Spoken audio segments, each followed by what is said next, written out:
সত্যি মদনবাবুর প্রাণ সত্যি সংশয় ছিল। উনি সত্যিই বলছিলেন, কোনো ভ্রম ছিল না। এর মানে স্যার মদন বাবুর খুন এই পুতুলটা করেছে? কি যে বাজে কথা বলো না। পুতুল আবার খুন করতে পারে নাকি? তাহলে স্যার খুনটা করলো কে? সেই ফেডরিক যে কাঠের পুতুলের খেলাটা ভালো করে জানে। যখন আমরা এখানে এসেছিলাম তখন এই পুতুলটার হাতে এই ছুরি ছিল। সমস্ত প্রমাণ তো এর দিকেই আঙুল তুলছে। তাহলে খুন এই করেছে। দাদা দাদা প্লিজ প্লিজ দাদা স্যার, এই পুতুলটা খুন করেনি। এক মিনিট, আপনারা কে? স্যার, আমি কবিতা, ওনার স্ত্রী, আর ইনি মদন দা, ওনার বড় ভাই। উনি হলো রবি। তাহলে আপনারা এতক্ষণ কোথায় ছিলেন, কি করছিলেন? স্যার, আজ আমাদের ম্যারেজ অ্যানিভার্সারি, সেজন্য আমরা বাইরে ডিনার করতে গেছিলাম। আমরা মদন দাকেও বলেছিলাম সাথে যেতে, কিন্তু উনি বারণ করে দিলেন। আর এইসব। আপনি বলছেন যে মদনবাবুর খুন এই পুতুল করেনি? হ্যাঁ স্যার, এই পুতুলটা খুন করেনি। আপনি কি জানেন খুনিকে? আমার পুরো বিশ্বাস ওনার খুন সাদুল করেছে। উনি উনি ওনার উপর বদলা নিতে চেয়েছিলেন। আচ্ছা, যার কথা বলছেন সে কে? কিসের প্রতিশোধ নিতে চাইছে? সাদুল একজন ভেন্টাকলিস্টার ভয়েস ওভার আর্টিস্ট ছিল। মদনদা আর রবির বড়দা অঙ্কুশদার ছোটবেলার বন্ধু। অঙ্কুশদা ছোটবেলা থেকেই সাদুলকে খুব ভালোবাসতো। যখন উনি দেখলেন সাদুল জীবনে কত ঠোকর খাচ্ছেন, তো 5 বছর আগে উনি নিজের বাড়িটা সাদুলকে দিয়ে দিলেন, যাতে উনি ওনার থিয়েটার গ্রুপ চালাতে পারেন। যদি ওরা কোনোদিন অঙ্কুশদাকে ভাড়ার টাকা দিতে পারেনি, কিন্তু অঙ্কুশদার এই নিয়ে কোনোদিনই কোনো দুশ্চিন্তা হয়নি, কারণ উনি জানতেন যে এই কলাতে অত পয়সা পাওয়া যায় না। সাদুল আর ওনার স্টুডেন্টরা অঙ্কুশদার বাড়ি থেকেই নিজেদের ভেন্ট্রালোকুইজমের প্র্যাকটিস করত। পুতুল দিয়ে কথা বলানো এই শিল্পের ঘন্টার পর ঘন্টা বসে রিহার্সাল করতো। তাহলে একটা কথা তোমরা ভালো করে বুঝে নাও, ভেন্ট্রিলোকিজম এই শিল্পটা সহজ নয়, কিন্তু এটা আবার এতটাও মুশকিল নয়। এই শিল্পটা করার যে পদ্ধতি, এটার নামেই লুকিয়ে আছে। ভেন্ট্রিলোকিজম একটা ল্যাটিন শব্দ, যাতে ভেন্টারের মানে হচ্ছে পেট আর লোকি মানে হচ্ছে বলো। তাহলে ভেন্ট্রিলোকিজমের অর্থ পেট দিয়ে বলো। যেমন, হ্যালো বরুণ, কেমন আছো? তারপর একদিন অঙ্কুশদা মারা গেলেন, আর সব কিছু বদলে গেল। কারা? আরে আরে আরে আপনারা কি করছেন? আরে কি হলো? আপনারা কে? আরে কি করছেন? আরে কি করছেন? এরকম করছেন কেন আপনারা? আপনারা কারা? কি হয়েছে? কি অসুবিধা? আরে আপনারা চাইছেনটা কি? আরে রবি, বলবান, কি হচ্ছে এখানে? কি হচ্ছে? এই যে এতদিন ধরে তোমরা বিনা পয়সার ফুটনি মারছিলে না, আজ থেকে বন্ধ হয়ে গেল। আমি এখানে কোনো ধর্মশালা খুলে রাখিনি। কিন্তু বলবন্ত, অঙ্কুশ তো বলেছিল যে কে অঙ্কুশ? যে মরে গেছে, যে আর বেঁচে নেই, পৃথিবীতে আর নেই। এতদিন পর্যন্ত ওর পদ্ধতিতে চলেছো, আজ থেকে আমার পদ্ধতিতে চলতে হবে। বুঝতে পেরেছো? চলো, জায়গা ফাঁকা করো। রবি, বোঝাও তোমার দাদাকে। ও কি বোঝাবে আমাকে? আমি বুঝতে পারি তো সবকিছু। আর যদি এখানে থাকতেই হয় তো ভাড়া দিতে হবে। ভাড়া? হ্যাঁ, ভাড়া। কত ভাড়া দিতে হবে আমাদের? 4 লাখ। 4 লাখ? 4 লাখ টাকা তো আমাদের কাছে নেই। নেই যখন তখন খালি করো, না হলে আমি পুলিশকে ডেকে তোমাদের সবাইকে জেলে পাঠিয়ে দেবো। আর ওখানে থাকবার জন্য কোনো ভাড়াও দিতে হবে না। বলবন্ত, আমাদের কিছুটা সময় দাও। তাড়াতাড়ি আমরা কোথায় যাব? সময় টময় কিছু পাওয়া যাবে না। অনেক দেখেছি, অনেক হয়েছে তোমাদের তামাশা। চলো স্যার চলো। এরকম করবেন না প্লিজ স্যার, প্লিজ স্যার এরকম করবেন না আর স্যার, 1 মিনিট, যতদিন না তোমরা আজ পর্যন্ত ওর ভাড়া দিচ্ছ, এই যে তোমাদের জিনিসপত্র পড়ে আছে না, আর এগুলো কি, এই কাঠপুতুলগুলো, এগুলো সব আমার কাছে থাকবে। কিন্তু তুমি এই সমস্ত জিনিস নিয়ে নিলে আমরা ভাড়া কি করে দেব? ওসব আমি জানি না। স্যার এরকম করবেন না স্যার, আমরা আপনার সব টাকা মিটিয়ে দেবো স্যার, প্লিজ। স্যার, আপনার এগুলোকে নিষ্প্রাণ কাঠের পুতুল মনে হয়, কিন্তু আমাদের কাছে এগুলো প্রাণের সমান। ও ভাই ট্র্যাজেডি কিং, তোমার এই যে সব মেলোড্রামা আছে না, এগুলো আমার দাদা অঙ্কুশের সাথেই চলতো, আমার সাথে নয়। আর এই যে কি এ 4 লাখ টাকা রোজগার করে দেবে, এই কাঠপুতুলগুলো, আরে 4 লাখ কি 4,400 টাকাও রোজগার করে দিতে পারবেন এই কাঠপুতুলগুলো। জানো কেন? কারণ এই শিল্প শেষ হয়ে গেছে, জিরো। এই যে তোমাদের গুরু আছে না সাদুল, ওরই মতো কোনো কাজের নয়, লুজার, একজন লুজারও, বুঝলে? বেরো বেরো, এই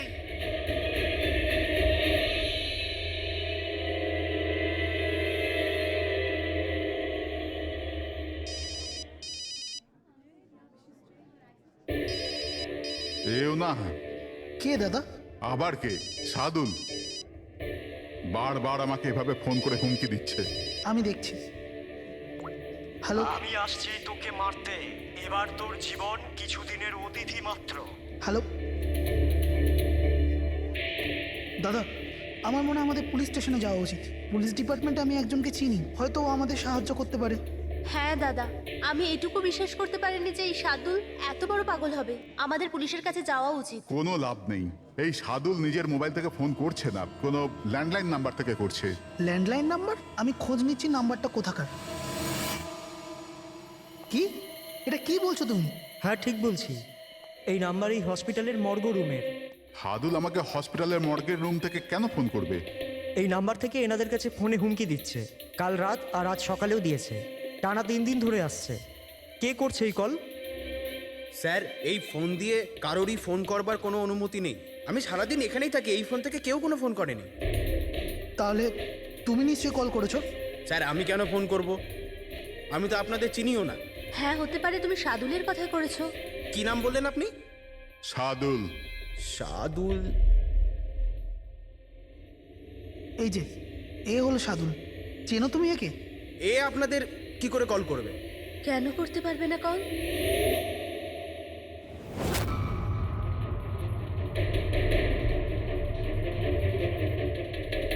এ কিভাবে হয়ে গেল? সাদুল 3 দিন আগে ইনি মারা গেছেন, তাহলে ইনি ফোন কি করে করবেন? কিন্তু এর মৃত্যু হলো কিভাবে? ইনি ড্রিঙ্ক করেছিলেন, একটা গাড়ি এনাকে উড়িয়ে দিয়ে চলে গেছে, ওখানে ওনার মৃত্যু হয়। যদি ও এখানে মরে পড়ে আছে, তো আমাকে হুমকি দিয়ে ফোন কে করছে?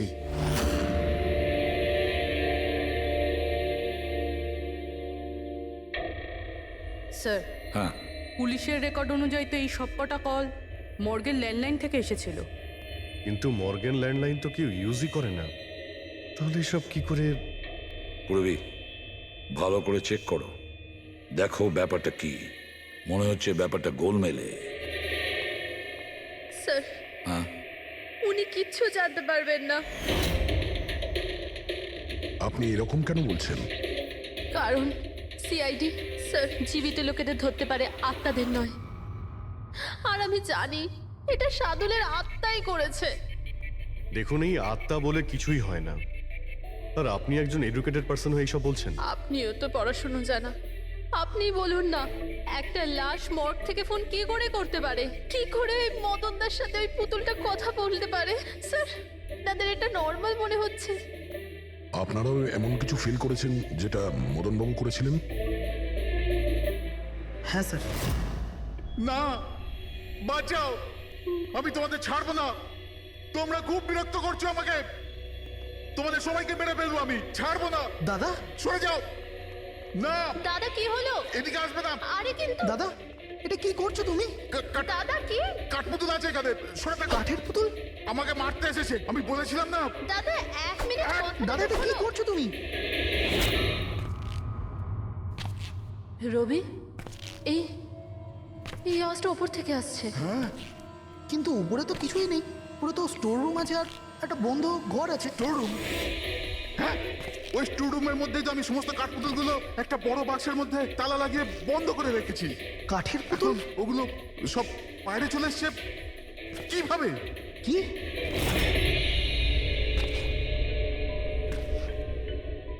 দাদা তুমি তুমি ভয় পেও না, এসো উপরে এসো। রবি, কিন্তু চলো আস্তে আস্তে সামলে।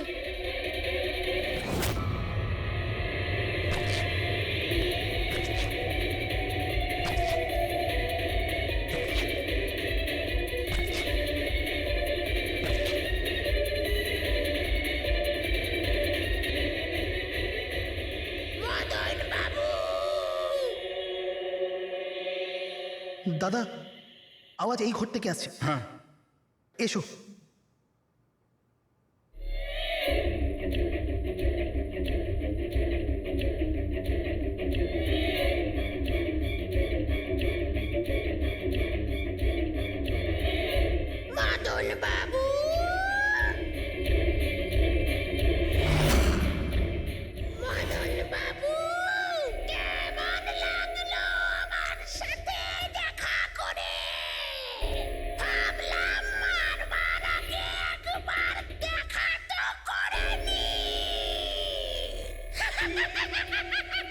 আমি বুঝেছিলাম না, কথা বলে। স্যার, মদন দাদা সব পুতুলগুলোকে বাক্সে বন্দি করে রেখেছিল, কিন্তু কি করে জানি না এই পুতুলগুলো কোথা কোথা থেকে বেরিয়ে আসছিল। আমরা ওই বাক্সটাও দেখতে চাই, ওই রুমটাও যেখানে ওই তোমরা কাঠের পুতুলটা দেখেছিলে, সেটা কোথায়? স্যার দুটো ঘরই উপরে স্যার। চলো দেখাও। আসুন স্যার।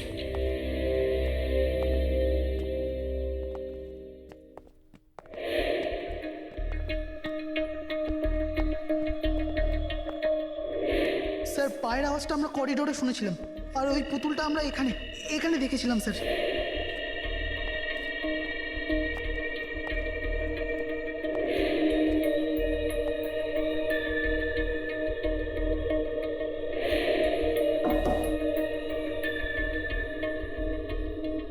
আচ্ছা এটা বলুন যে এই রুমটা এত ফাঁকা কেন?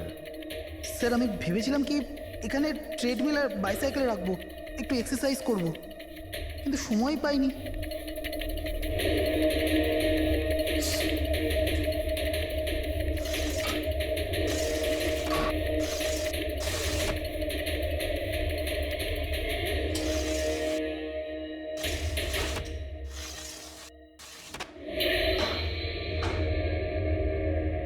স্যার এটা তো বন্ধই হচ্ছে না।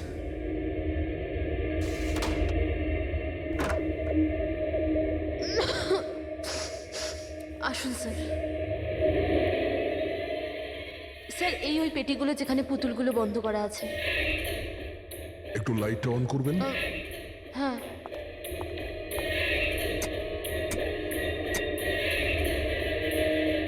স্যার এই ঘরটা অনেক দিন ধরে বন্ধ আছে, তো মনে হয় বাল্বটা খারাপ হয়ে গেছে।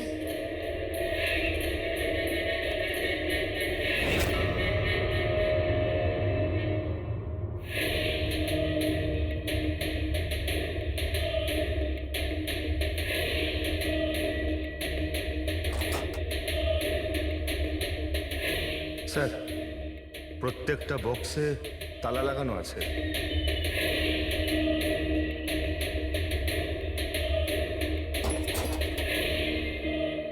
কিন্তু এই তালাটা শক্তপোক্ত নয়, যে কেউ একে খুব সহজেই খুলতে পারে।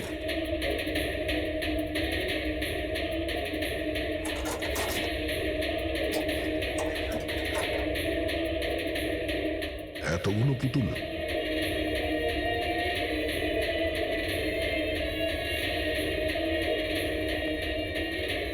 দেখি একটু এতে কোনো মেকানিজম করা নেই তো?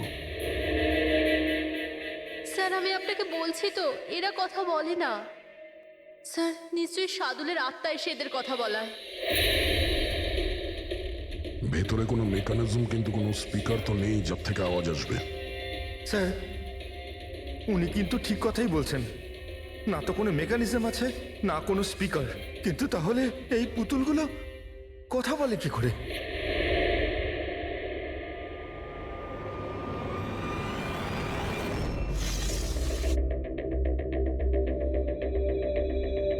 লকটা কি খারাপ? লোকটা খারাপ স্যার। এখান থেকে তো সহজেই কেউ ভিতরে ঢুকতে পারে, সিঁড়িও রয়েছে আর পাইপও রয়েছে, যে কেউ সহজেই ঢুকতে পারে। আর যে সহজে এই রুমে ঢুকতে পারে সে বাক্সতে বন্ধ থাকা কাঠের পুতুলগুলোকে উঠিয়ে বাইরে যে কোনো জায়গায় রাখতে পারে, যেভাবে এখানে রাখা ছিল তোমাদের ভয় দেখানোর জন্য। স্যার মানে মানে এটা কোনো আত্মা নয়? আরে ওই আত্মার কথা ছাড়ো তো, আত্মা হয়ই না। এটা সেই হতে পারে এই বাড়ির প্রত্যেকটা কোণা সে চেনে, প্রত্যেকটা কোণা। আর তাছাড়াও কাঠের পুতুলের ব্যাপারেও খুব ভালো মতো জানে। আর এরা হতে পারে শাদুলের স্টুডেন্ট। শাদুলের স্টুডেন্ট। খোঁজ নিয়ে দেখতে হবে যে শাদুলের স্টুডেন্টস এই মুহূর্তে কোথায় আছে আর কি করছে। হাই, আমার নাম হলো ফ্রিডা। আমার নাম দীপেশ। আমার নাম হলো তরুণ। আর আমার নাম লোচন।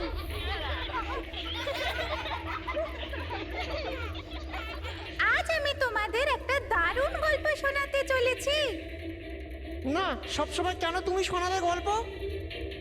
আরে, তুই তো আপত্তি কিসের? হ্যাঁ, ফ্রিডা, তোমার সবসময় ভালো রোল প্রয়োজন পড়ে। হ্যাঁ দীপেশ, তুমি একদম ঠিক বলেছো। পরিশ্রম আমরা করি আর ফেমাস তুমি হয়ে যাও। তোমার পুতুলও তো সেই কথাই বলছে। স্যার, বুঝতে পারছি না স্যার, এটা এই পুতুলগুলো কথা বলছে কি করে? আরে পঙ্কজ, এটা একটা আর্ট, ভয়েস চেঞ্জ করার আর্ট। এটাকে বলে ভেন্ট্রিকুলিজম। একদম। কথা তো এরাই বলছে, কিন্তু মনে হয় যেন এই আওয়াজ পুতুলের মুখ থেকে বেরোচ্ছে। কিন্তু স্যার, এরা কোথায় কথা বলছে? আপনি দেখুন না, এদের তো ঠোঁটটা পর্যন্ত বন্ধ। দেখো, আমি বলছি আমি বেস্ট। এটাই তো শিল্প পঙ্কজ, মুখ না খুলে এত পরিষ্কার কথা বলা। আওয়াজ এখানে এই পেট থেকে বেরোয়।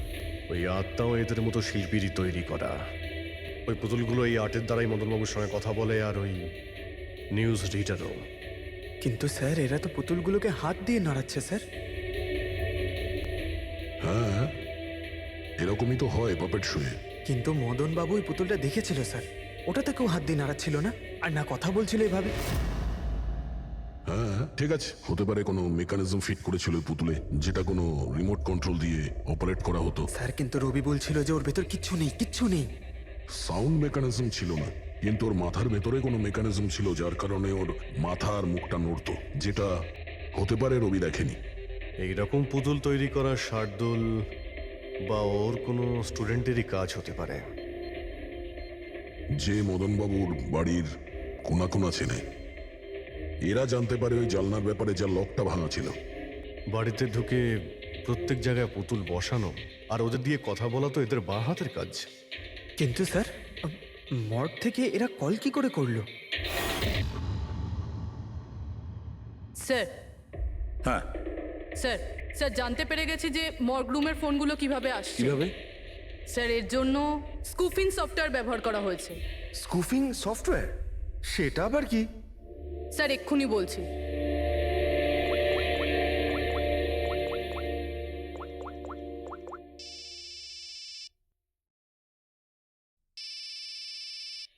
কি যন্ত্রণা! আমার ওয়াইফকে এখনই ফোন করতে হলো। হ্যাঁ স্যার, আমি কারেন্টের বিলটা দিতে না আবার ভুলে গেছি। মনে হয় লাইনটা কেটে দিয়ে গেছে। আমাকে বকবে বলেই ফোনটা করেছে। ফোনটা তোলা ঠিক হবে? ধরো, যাও তাড়াতাড়ি কথা বলে নাও। হ্যালো, হ্যাঁ, আমি বাড়ি ফেরার সময় কারেন্টের বিলটা দিয়ে বাড়ি যাবো। রেডি স্যার, এইবার কারেন্ট কেটেই যাবে। আরে পুরবি, তুমি ফোন করেছিলে? কিন্তু এটা তো আমার ওয়াইফের ফোন নাম্বার। পুরবি, এটা করলে কি করে? স্যার, এটাই তো এই সফটওয়্যারের বিশেষত্ব। ফোন যেখান থেকেই করো, নাম্বার সেটাই দেখাবে যেটা আপনি চাইবেন। কিন্তু পুরবি, তুমি এই সফটওয়্যারটা পেলে কোথা থেকে? স্যার, সাইবার ইউনিট থেকে নিয়েছি। আর স্যার, এর সাহায্যে শুধু নাম্বারই নয়, বরং কোনো মানুষ তার লোকেশন পর্যন্ত ভুল বলতে পারে। ওরে বাবা রে! স্যার, ভীষণ বিপজ্জনক সফটওয়্যার কিন্তু। খুনি মর্গের নাম্বার এই জন্যই ব্যবহার করেছে যাতে আমরা ভাবি এই পুরো ব্যাপারটা সাদুলের যাও তোমরা। Bye bye bye bye bye. হ্যাঁ বলুন, কিভাবে আমি আপনাদের সাহায্য করতে পারি? হ্যাঁ, তোমরা সাহায্য না করলে আর কে করবে? আসলে আমরা এটাই জানতে চাই যে মদনবাবুকে ভয় দেখানোর প্ল্যান তোমাদের মধ্যে কে করেছিল? আমরা ঠিক বুঝলাম না। আচ্ছা, তোমরা কিছু বুঝতে পারলে না? হ্যাঁ, না স্যার, আমি বুঝতে পারলাম না। আমি নির্দোষ। চুপ। খুব হাসি পেল। হ্যাঁ, একটা লোক মারা গেছে আর তোমাদের সবার হাসি পাচ্ছে। মৃত্যু? কার মৃত্যু? মদন বাবুর খুন হয়েছে ওনার। সিআইডি থেকে আসছি আমরা। সিআইডি? হ্যাঁ, সিআইডি। আর আমাদের সন্দেহের তালিকায় তোমরা সবাই আছো। কাল তোমরা কোথায় ছিলে? কাল আমি আমার বন্ধু শালিনীর বাড়িতে ছিলাম। ওর বাড়ির লোকদের জিজ্ঞেস করতে পারেন। আর তুমি তুমি কোথায় ছিলে? স্যার আমরা লোচন আর আমি একটা শোয়ের জন্য গিয়েছিলাম পুনেতে, আজ সকালেই ফিরেছি। পুনা? কিসে গিয়েছিলে পুনায়? ক্যাব বুক করে আমার কাছে ইনফরমেশন আছে, আপনি চাইলে দেখতে পারেন। এই দেখুন। কি ব্যাপার, এত ঘামছো কেন তুমি? হ্যাঁ, কাল রাতে তুমি কোথায় ছিলে? স্যার ওই আমি বলছি, তুমি কাল রাতে মদন বাবুর বাড়িতে ছিলে কিনা? হ্যাঁ হ্যাঁ ছিলাম ওখানে, কিন্তু আমি কাউকে মারিনি। তাহলে ওখানে কি করতে গিয়েছিলে? হ্যাঁ স্যার আমি তো শুধু মদনকে শিক্ষা দিতে চেয়েছিলাম, যেটাও সাদুল স্যারের সাথে করেছে, খুব খারাপ করেছে। আর হ্যাঁ, আমাদের মাঝে আজ যে সাদুল স্যার নেই তার একটাই কারণ, সে হচ্ছে মদন। ওনার জন্যই উনি মদ খাওয়া শুরু করেছিলেন আর সময়ের আগেই মারা গেলেন। তোমরা ভেবেছো খুনের বদলা খুন? না না স্যার, আমরা শুধু ওনাকে ভয় দেখাতে চেয়েছিলাম। গৌরবের প্ল্যান ছিল এটা। হ্যাঁ স্যার, গৌরবই কালকে রাতে আমাকে ফোন করে ডাকে, ওই 11:30 12টার আশেপাশে, কিন্তু আমি একটু লেট হয়ে যাই আর 12:30টায় গিয়ে পৌঁছাই।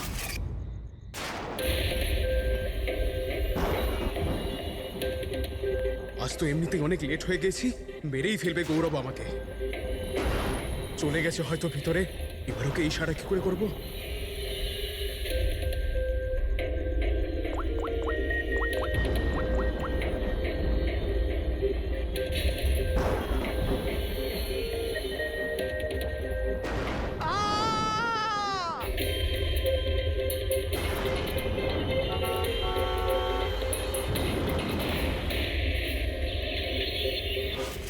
গন্ডগোল তো করেই ফেলেছো, মদন বাবুর খুন হয়ে গেছে। স্যার আমার এই খুনের সাথে কোনো রকম সম্পর্ক নেই। আর গৌরবের? স্যার এটা তো গৌরবই বলতে পারবে, তাই না? ঠিক আছে, গৌরবকে ডাকো। কোথায় ও? গৌরব তো এখন গোয়াতে আছে। গোয়া? গোয়াতে কেন? স্যার এটা জানি না। ওকে কিন্তু বাঁচানোর চেষ্টা করবে না, নাহলে তুমি ফেসে যাবে, বুঝেছো? না স্যার, এরকম ব্যাপার নয়। কালকে রাতে যখন ওকে আমি ফোন করি তখন ওর ফোন বন্ধ ছিল। আজকে সকালে মেসেজ আসে আমার কাছে। মেসেজ দেখাও তো। স্যার কাল রাত্রে যেটা হয়েছিল সেটা হওয়ার কথা নয়। আমি গোয়া পৌঁছে গেছি কিছুদিন গা ঢাকা দেওয়ার জন্য। কিন্তু এ গোয়াতে কখন পৌঁছলো আর কিভাবে? যখন আমরা ক্রাইম সিনে পৌঁছেছিলাম তখন তো ও ওখানে ছিল না।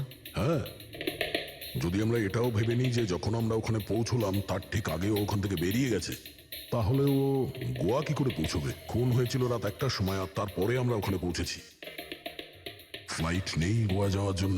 স্যার হতে পারে ফ্লাইটে না গিয়ে বাসে বা গাড়ি করে গেছে হয়তো। না পঙ্কজ, ড্রাইভ করে গোয়া পৌঁছতে মিনিমাম 12 ঘন্টা লাগে, আর এই মেসেজটা এসছে সকাল 9টার সময়। মানে গোয়া পৌঁছানোর আগেই ও মেসেজ করে দিয়েছে যে ও গোয়া পৌঁছে গেছে। পঙ্কজ, খোঁজ নিয়ে দেখো যে গৌরবের ফোনের লাস্ট লোকেশন কোথায় দেখাচ্ছেন। তুমি গৌরবের নাম্বারটা দাও। আচ্ছা ঠিক আছে, থ্যাংক ইউ স্যার। স্যার গৌরবের শেষ লোকেশন ছিল ওই মদনবাবুর বাড়ি, আর কাল রাত 11:30টার সময় ওর মোবাইল বন্ধ হয়েছে। 11:30? Hello, thank you sir. Gaurav নামের কোনো ব্যক্তি গোয়ার কোনো ফ্লাইটেই ছিল না, না আজকে সকালে না কাল রাতে। আর তাছাড়া স্যার একে কোনো এয়ারপোর্টে সিসিটিভি ফুটেজেই দেখা যায়নি। মানে আমাদের সন্দেহ একদম ঠিক, গৌরব এখানেই আছে। তাহলে ও বা অন্য কেউ ওর ফোন থেকে এই মেসেজটা পাঠিয়েছে যে ও গোয়া চলে গেছে। কিন্তু স্যার, কেউ এরকমটা করবে কেন? সেটা তো আমি জানি না ফ্রেডি, কিন্তু একটা কথা আমি বুঝতে পারছি না, গৌরব তো চাইলে যে কোনো সময় মদনবাবুকে মারতে পারতো। এসব নাটক করার কি প্রয়োজন ছিল? আর ওরার 4 জন এই কাঠপুতুলের খেলাটাই বা কেন খেলছিল? আর ও যদি মদনবাবুকে মেরেই থাকে তাহলে ওর 4 জন বন্ধুকে কেনই বা বললো না? সন্দেহটা আমার এইখানে। এর একটাই কারণ বস, হতে পারে গৌরবকে তাড়াহুড়োতে মদনবাবুকে মারতে হচ্ছে যখন ও ধরা পড়ে যায়, আর না হলে খুনি গৌরব না অন্য কেউ। স্যার, খুনি যদি অন্য কেউ হবে তাহলে এই গৌরব কোথায়? হতে পারে খুনি গৌরবকে মেরে গায়েব করে দিয়েছে। আর আমাদের সামনে এমন প্রমাণ ফেলে দিয়েছে যে আমাদের মনে হয় যে ও পালিয়ে বেড়াচ্ছে, গোয়াতে আছে ও। এই লোকটা ভাঙা রয়েছে। এই জানলা দিয়ে গৌরব আর ওর বন্ধুরা ভিতরে আসতো আর মদনবাবুকে ভয় দেখাতো। আর এই গৌরব কাল রাতে এখানে এসেছিল, তারপর থেকেই গায়েব হয়ে গেছে। তাহলে হতে পারে ওর সঙ্গে যা হয়েছে এখানেই হয়েছে। কিন্তু ওর সাথে যদি এখানে কিছু হয়ে থাকে তাহলে কিছু না কিছু তো ট্রেসেস পাওয়া উচিত। তাহলে একবার টেস্ট করে দেখা যাক। রবি, স্যার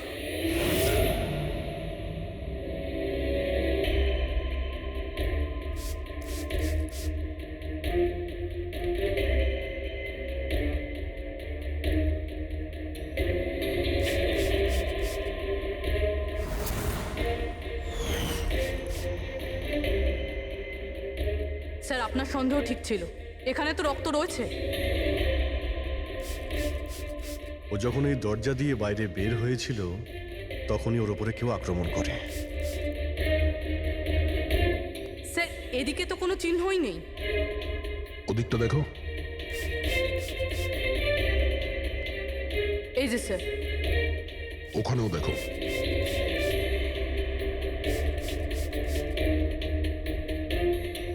ও, তার মানে হামলা করার পর গৌরবকে টেনে হিচড়ে স্টোর রুমের কাছে নিয়ে আসা হয়েছে।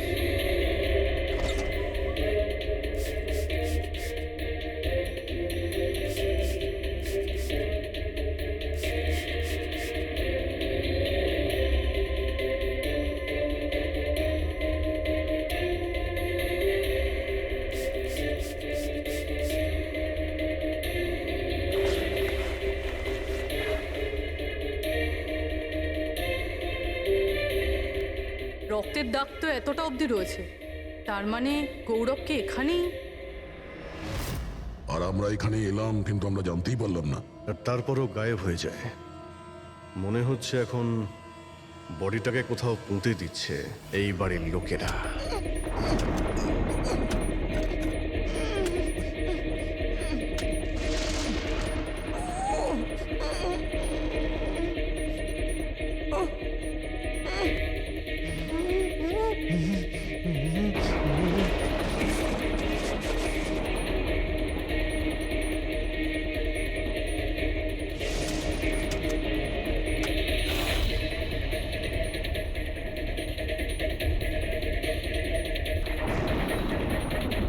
সিআইডি?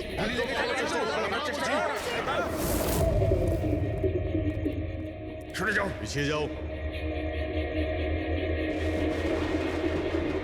স্যার, হ্যাঁ, জীবিত আছে। তাড়াতাড়ি হসপিটালে নিয়ে যাও। তোমরা কবর দিতে চাইছিল ওকে? হ্যাঁ, কিন্তু আপনি কি করে জানলেন আমরা এখানে? আজকাল মোবাইলের মাধ্যমে আমরা অপরাধীকে ধরে ফেলি।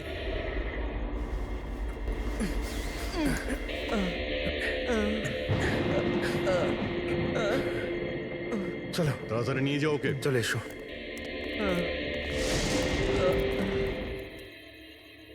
ওই স্বার্থপর আর লোভী মানুষটার মরে যাওয়াই ঠিক ছিল। অঙ্কুশদা মারা যাওয়ার পর মদনদা নিজেই সব প্রপার্টি দখল করতে চেয়েছিল। আমরা কি পেতাম? লবণঙ্কা। আমরা এই প্ল্যানটা তখন বানালাম যখন বাড়িতে ওই কাঠপুতুলের ঘটনাগুলো ঘটছিল। আমরা জানতাম স্যার কোনো আত্মা টাত্মার চক্কর নয়। এই জন্যই আমরা এক রাত জাগলাম যাতে এই পুতুলটার রহস্যের পর্দা খুলতে পারি। আর তারপরে তোমরা গৌরবকে ধরে ফেলো। হ্যাঁ,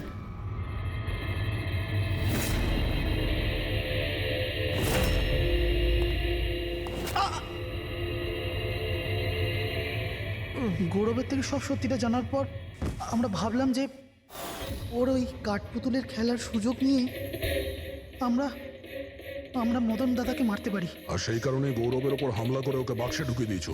আর তারপর মদনবাবুকে খুন করে আমাদের বোকা বানাতে চেষ্টা করেছো।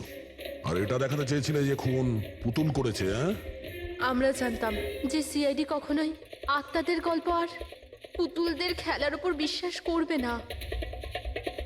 আর আপনারা সোজা সন্দেহ করবেন সাধুলের স্টুডেন্টদের, বিশেষ করে গৌরবের ওপর। আর আমাদের মিসলিড করার জন্য গোয়ার ওই মেসেজ পাঠিয়ে দিলে। হ্যাঁ, আমরা ভেবেছিলাম যে আপনারা সারা জীবন ধরে গৌরবকে এখানে ওখানে খুঁজতে থাকবেন, আর আমরা ওকে মেরে এখানে পুঁতে দেবো। টাকার জন্য তোমরা নিজের দাদাকে মেরে ফেলেছ। কি করবে এই টাকা নিয়ে? আর না এখন এই টাকা তোমাদের জেলে যাওয়ার থেকে বাঁচাতে পারবে, আর না ফাঁসির দড়ি থেকে।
সিআইডিকে ফোন করি। হ্যালো, হ্যাঁ আপনি বলুন। হ্যালো, মদনবাবু বলুন, মদনবাবু কি হলো?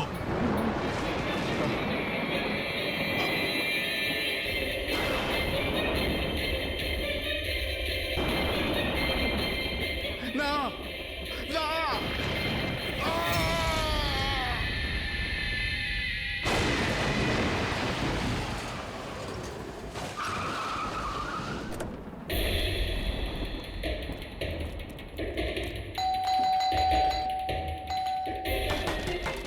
মদনবাবু, মদনবাবু, মদনবাবু, মদনবাবু,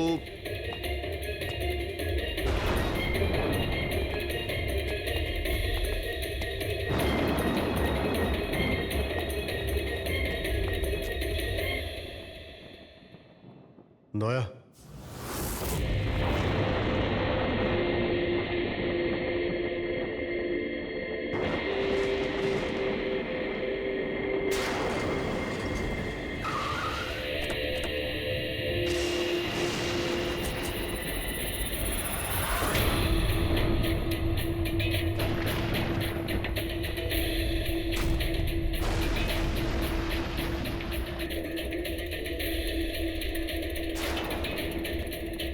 মদনবাবু, এই কে, এই কে এখানে?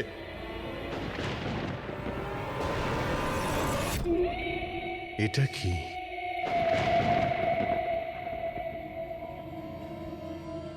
পুতুল?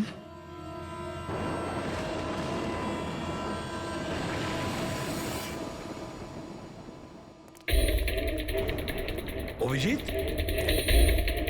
স্যার, আমরা দেরি করে ফেলেছি।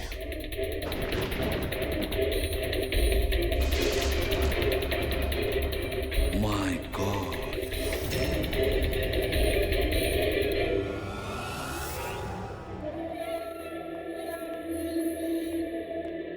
এই নিন। আস্তে আস্তে আস্তে।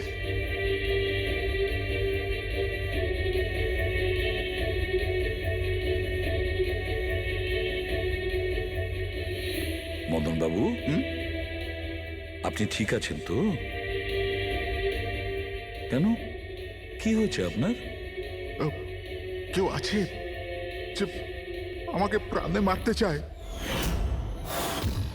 কে? ও আমার আশেপাশেই আছে, আমাকে কখনো একলা ছাড়ে না। হয়তো এখনো আমাকে দেখছে, শুনছে।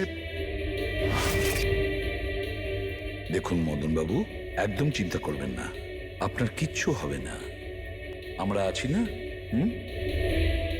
মদনবাবু, আপনি কার কথা বলছেন? কে কে আপনাকে বিরক্ত করছে? পুতুল, কাঠের পুতুল। কাঠের পুতুল? হ্যাঁ, না মানে ওটা ওরকম নয়, যারা কথা বলতে পারে না, অন্যের ইশারায় নাচে। এই কাঠ পুতুলগুলো কথা বলে, কথা বলতে পারে, নিজেরা চলে চলে ফিরে বেড়ায়।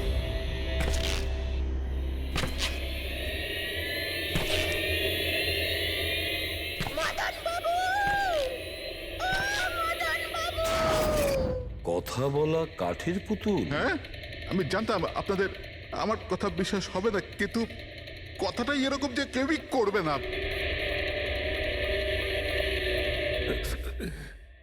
স্যার, আপনি এরকম কোনো পুতুলের ব্যাপারে শুনেছেন কখনো?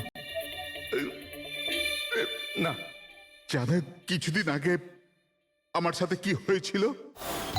ওই দিন আমার জন্মদিন ছিল, ঘরের বেল বাজলো, তো আমি ভাবলাম যে আমার বন্ধুরা আমার সঙ্গে দেখা করতে এসেছে।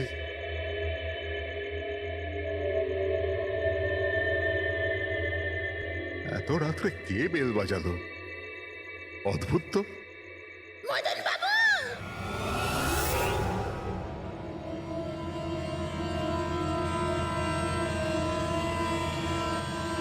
কে? দেখতে পাচ্ছেন না? আমি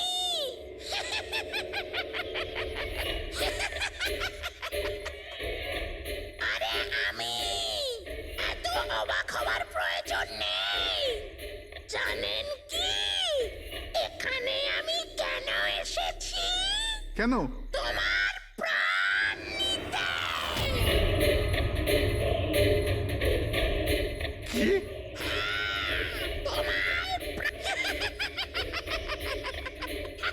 রবি, কবিতা, তাড়াতাড়ি এদিকে আসো। কি হয়েছে দাদা? কে? এ পুতুলটা এটা বলছে যে এ আমার প্রাণ নিয়ে নেবে। কি? হ্যাঁ দাদা, এটা একটা নির্জীব পুতুল, হ্যাঁ, ওটাই তো। তো এটা আপনার প্রাণ কি করে নেবে? দাদা, তুমি আমাদের সাথে মজা করছো? হ্যাঁ, না, তোমরা কি বলছো? রবি, আমি এরকম অদ্ভুত মজা কেন করব, তাও আজকের দিনে? আরে আমি নিজে শুনেছি যে ও বললো যে ও মেরে ফেলবে আমাকে। আমি দেখছি। কি? আস্তে আস্তে রবি, শান্ত হন।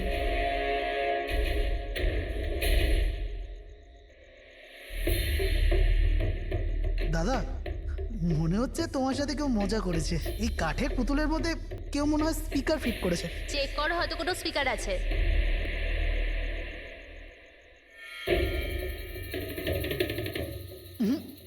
না, এখানে তো কিছু নেই।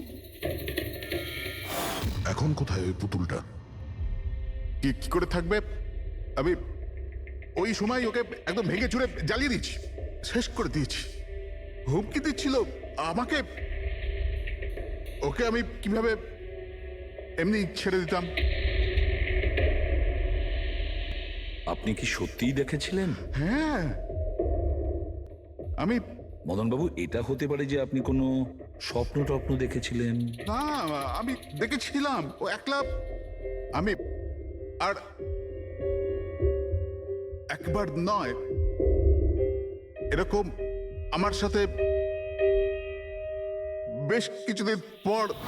আমার মনে হয় মদন বাবুকে মারার সব থেকে ভালো উপায় এই যে ওনার বুকে ছুরি ঢুকিয়ে দিয়ে। এতে তো পুরো মেঝে রক্তে খারাপ হয়ে যাবে। সবচেয়ে বেস্ট উপায় হলো মদনবাবুকে বিষ দেওয়া হোক। একটা কাজ করা যাক, কেননা ওনার গলায় টিপে দেওয়া যাক। তো আপনি বলে দিন মদন বাবু, আপনি কিভাবে আপনার মৃত্যু হওয়া পছন্দ করেন? মদন বাবু